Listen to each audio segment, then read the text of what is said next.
modifier les tranches horaires affichées, on conseille en général de mettre 1 heure avant et 1 heure après vos plages d'ouverture pour avoir un petit peu de la marge si vous voulez vous mettre des notes ou des choses comme ça sur votre agenda.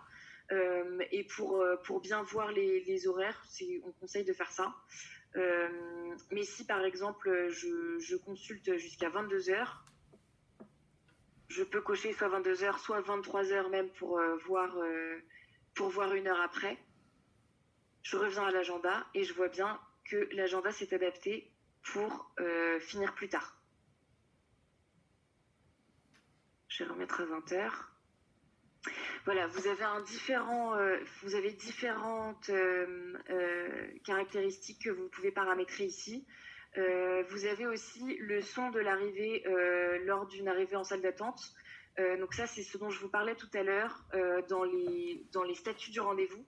Si je coche ici « Oui » et que je reviens à l'agenda, le jour où « Bonjour test » arrive en salle d'attente, je clique sur sa fiche rendez-vous et c'est dans les statuts ici dont on parlait tout à l'heure. Je coche qu'il est bien en salle d'attente. Je ne sais pas si vous avez pu l'entendre ou si c'est que sur mon écran, mais vous avez un son qui est déclenché comme un son de cloche que le praticien pourra entendre pour le prévenir que son prochain patient est arrivé en salle d'attente. Si jamais vous ne voulez pas que le son soit déclenché pour ne pas gêner le praticien, vous cochez ici « Non » et vous revenez à l'agenda. Par défaut, il me semble que c'est « Non », mais vous pouvez le paramétrer ici.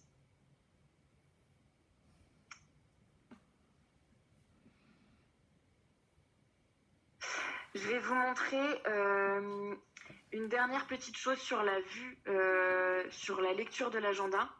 Vous avez vu tout à l'heure une petite mention de la vue liste. Qu'est-ce que c'est la vue liste? Là, vous êtes en vue semaine, donc c'est en général les vues que les praticiens préfèrent consulter, puisque c'est très clair, vous avez toute la semaine qui apparaît. Si jamais vous avez envie de ne voir qu'une journée, puisque vous avez beaucoup de rendez-vous, vous préférez avoir vu que sur une seule journée, vous pouvez cliquer ici pour avoir la vue de seulement aujourd'hui, ou seulement la journée que vous avez sélectionnée. Là, par exemple, je suis sur lundi 12 octobre. Et vous avez aussi une vue liste.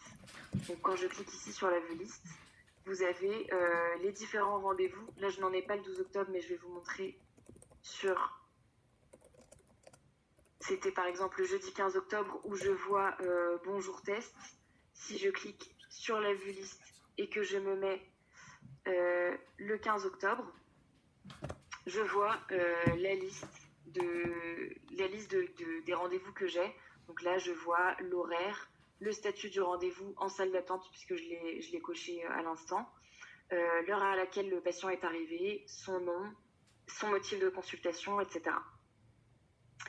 De la même manière, vous pouvez paramétrer ici, avec les paramètres d'affichage, ce que vous souhaitez voir dans la vue liste. Si je coche sur, encore une fois, quand je suis en vue liste, sur paramètres d'affichage avec l'écran, le logo de l'écran en haut à droite, je clique. J'ai différentes catégories de choses que j'ai envie de voir apparaître. Je ne veux pas voir apparaître son statut, par exemple, donc le statut du rendez-vous. Ça ne m'intéresse pas de le voir. Je peux le décocher. Ah.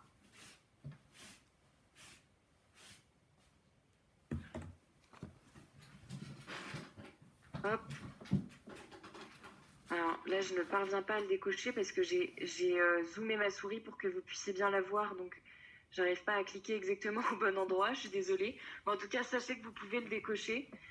Et ensuite, sauvegarder ici les différents éléments que vous souhaitez voir apparaître sur votre vue liste. De la même manière, vous avez une vue impression. En cliquant ici sur la petite imprimante, quand vous êtes sur votre vue liste, vous avez un logo d'imprimante pour pouvoir imprimer votre planning. Si jamais vous souhaitez avoir le planning de la journée, vous avez la vue liste que vous pouvez imprimer ici, hop, en paramétrant votre imprimante sur votre ordinateur. Vous pouvez cliquer ici sur imprimer et avoir la vue liste sur papier. Alors, je pense que j'ai fait le tour des différents gros points sur la lecture de l'agenda, en tout cas. C'est vrai qu'on a énormément de fonctionnalités